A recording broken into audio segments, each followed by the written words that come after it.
All right, who wants to do the intro? I'll do it. I'll copy for the next one. Okay. All right, welcome to Season 2 of Let's Talk Apprenticeships, where we talk all things apprenticeships. In Season 1, we went over what is an apprenticeship and how to get one. And now we're going to prepare you to start an apprenticeship and to get off on the right foot.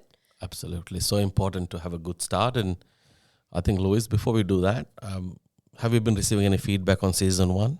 Yeah, so Season 1 has gotten some really good feedback, how it's a simple resource for people to use, easy to understand, easy to navigate, and also easy to listen to.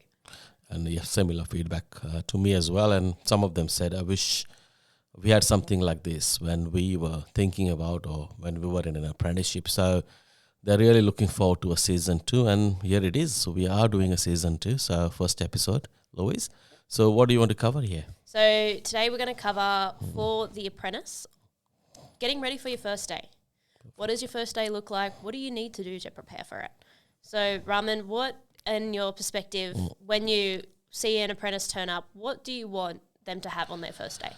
Certainly, I think usually employers will try to get as much as they can in terms of documentation, your tax file number, license details, etc., before they commence. But there are certain things people may bringing in, It could be an emergency contact detail. It could be just a white card or whatever they've asked them to.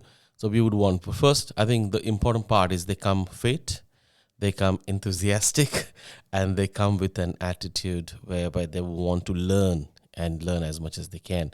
Turn up on time is probably what I will say. So they shouldn't have a big night the night before? Certainly, I think we've covered that last time too. So don't have a big night before. Rest and relax as much as you can. Usually most places will start you on a Monday. So you've got a nice weekend to relax and rest and be there on time, right? And if you're bringing a vehicle or someone is dropping you off or you're on public transport, I would, if I'm an apprentice or a parent of an apprentice, will check that with the employer first up. Parking spaces and, getting there and stuff like that would be great. Certainly, what are you going to wear? Sometimes employers may issue the uniforms early on, and I know employers who've done that.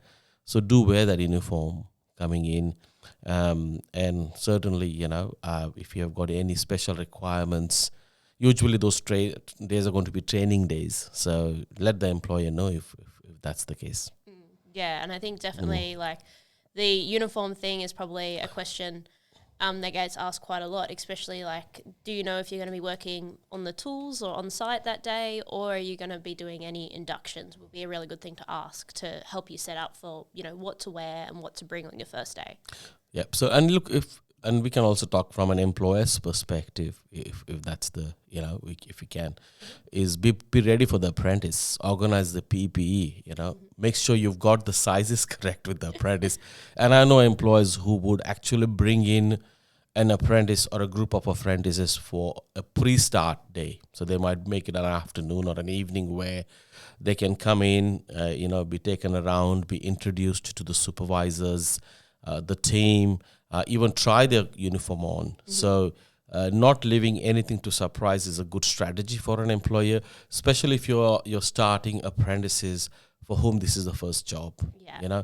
Mature age apprentices usually have some kind of an understanding of a workplace. With younger apprentices, not so much the case. So the more surprise you take away from the apprentice or the first day, the more relaxed the new employees are going to be. But also from an employee's perspective, you are leaving less and less to chance and make it a nice start. Yeah, that's it. And I think coming from both the employee and the employer, so the apprentice and the employer, for the employer, if you can tell the apprentice who their contact is, because often the person that's communicating might not be the person on site early in the morning. So I know that sometimes if you're talking to, say for generalising, an office staff member, when you come to site, your supervisor is not the same person. So as the employer, you can tell the apprentice that, and then as the new starting apprentice, you can also ask for that information if you don't have it. Perfect. And look, more than likely in the first week, the assistant might come in, like the apprenticeship support center, coming in to sign up the apprentice.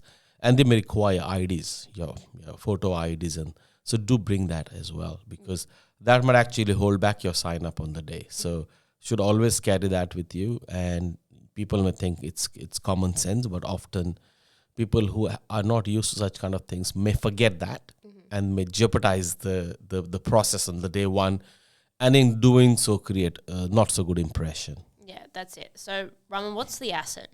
Okay, it's they are, and I think we covered that in the past last episode as well. They are the agencies appointed on behalf of the government to come in and sign a contract of apprenticeship between the apprentice and the employer. And there's someone else in there, isn't there? And there is a RTO. Yep. So the plan, so the signatures are obtained from the apprentice and the employer, and then the plan is then sent to the selected RTO or the TAFE. And so let's take an example from southwestern Sydney, and there's maybe a organization in Wetherill Park who's taken on an apprentice. So they have picked, say, a Wetherill Park TAFE as the RTO. So the ASIN person, now there's different organizations, and I think again, there's 7 ASINs that can be there. So correct. It could be for Australian-based apprentices. Yeah. You've got Apprenticeship Support Australia, Yeah. Verdo, MEGT, Mass National. There's a few others like that. So they do come under a fair few different names. Certainly, and look, that is you can pick any one, but usually organizations will have a tie-up with one. It's good then they have a good relationship with the field officer, so they might be pre-informed of the people starting. Now they can come in and then they will sign that up. So when they come in with an apprenticeship contract, which is then filled. Nowadays it's all online, so they might get people to just fill in a few details. If you have the information given upfront, then they might even come with some of the aspects pre-filled, which even shortens the time they are in the workplace. So they will come in, they will explain the rights and responsibilities both to the apprentice and the employer. Now the employer may be represented by a manager or a supervisor, anyone who can sign on behalf of the organization. If the apprentice is under 18, then they might have to get the parents to get a signature, in which case they might have to take the form home. And the parents might have to co-sign that. But if they are over 18, then it's done and dusted. It goes to the RTO. RTO signs and create a training plan. And I think we'll cover a separate episode on that. But that's the process where you now have signed a contract of commencement of apprenticeship on that day. So does that usually happen on the first day or maybe within the first month? Yeah, within the first month. But look, some organizations will be organized, super organized, because that then triggers the enrollment process in TAFE as well. The sooner the better. And I think, usually people will do within a month, and it's still okay. It can be backdated to the commencement date within that. But it's so important to make sure that this conversation and this, not just conversation, but this contract signing happens. It's certainly very important, because otherwise then I would say your apprenticeship, in other words, is not registered with the government. So you're just working there. Yes, you think it's an apprenticeship, but it's not. So you have to register an apprenticeship. And again, it goes into checking the eligibility as well. So a lot of aspects of eligibility. But broadly, I think it is that, you have to be at least an Australian citizen or someone on a permanent resident, or even a New Zealand citizen, I think is okay, but not otherwise. Yeah, But and there then are other aspects. in other countries as well that have their own fine print too. Exactly. And then there are other aspects of whether you have any learning difficulties. So a lot of aspects get captured in that process. Quite a comprehensive process. So you mentioned learning difficulties there. So I know this isn't one of the topics that we put on.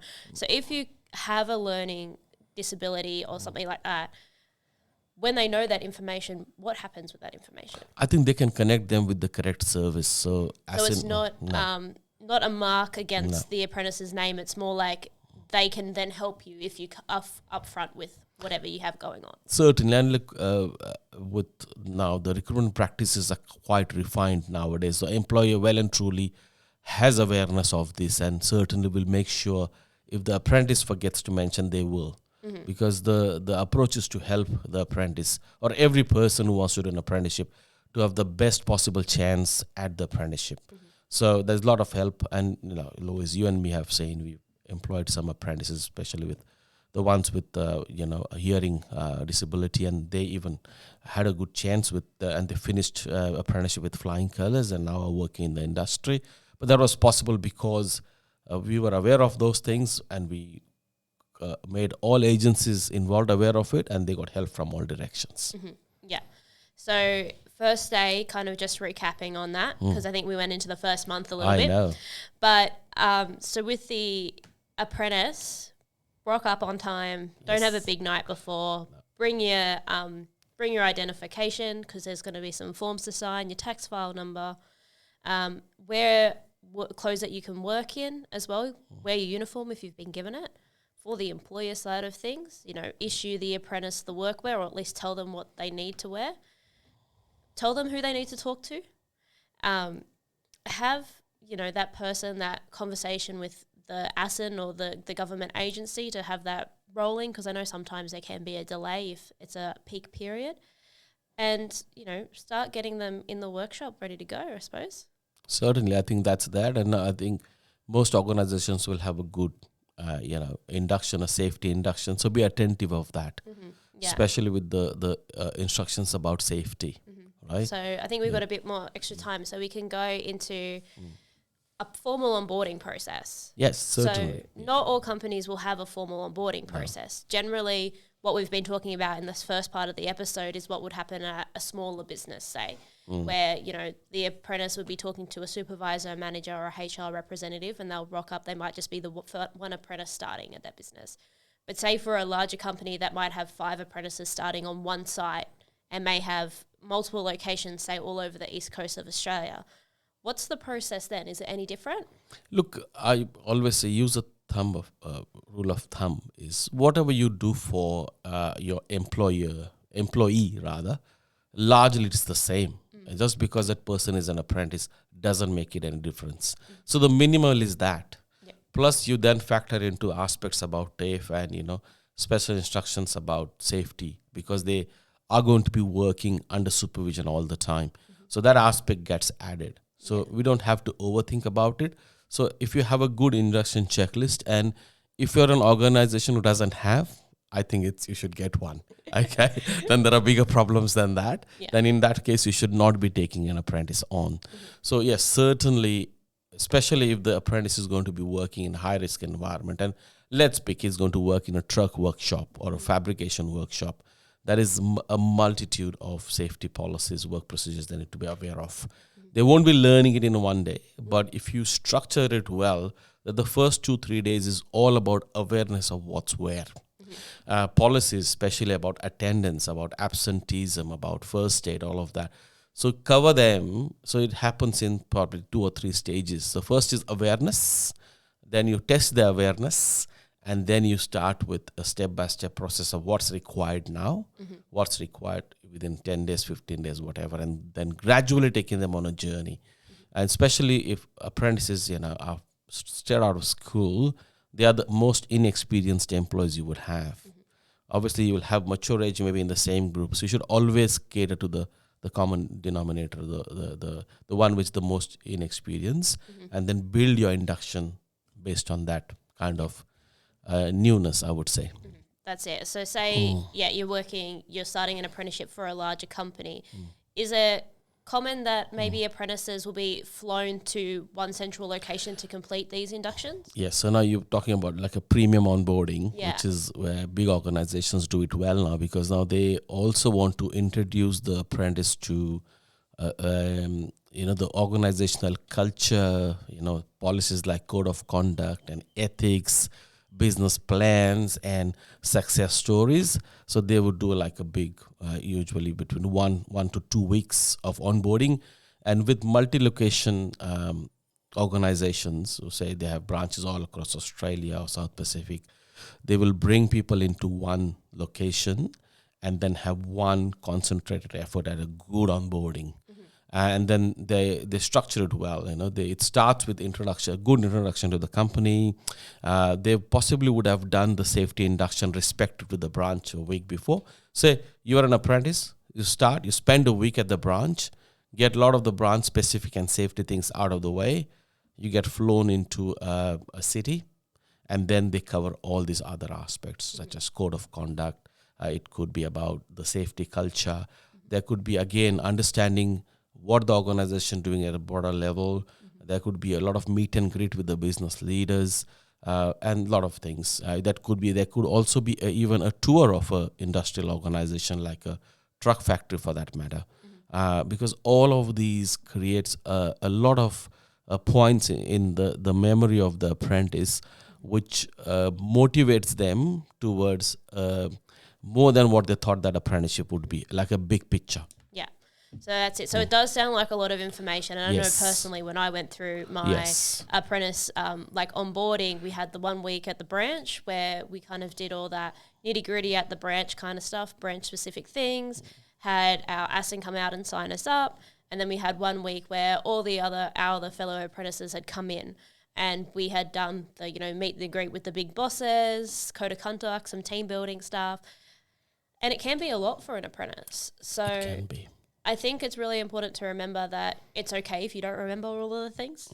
A lot of businesses, say we're talking large business with these larger inductions, a smaller business will kind of do this on a rolling kind of thing. Like when something comes up, they'll tell you about it rather than giving you all the information kind of up front.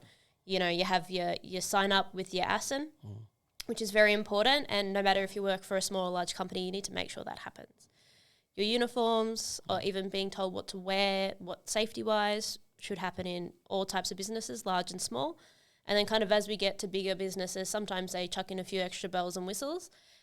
But really the meat of it is kind of being safe, knowing what's going on and getting that contract signed. Certainly. And I think there is a big element of what you should and shouldn't be doing. Okay. And if you are an employer, and you've touched on a very good point there, it could be a lot to take in.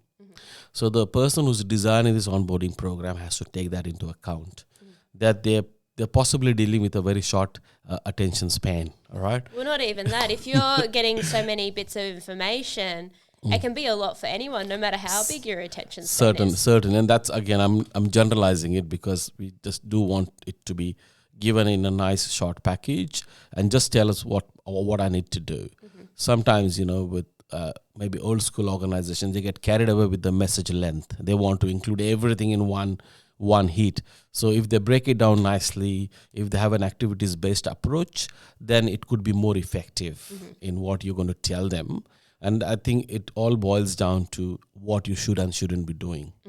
And then you don't have to know everything, but you need to know where you can find everything.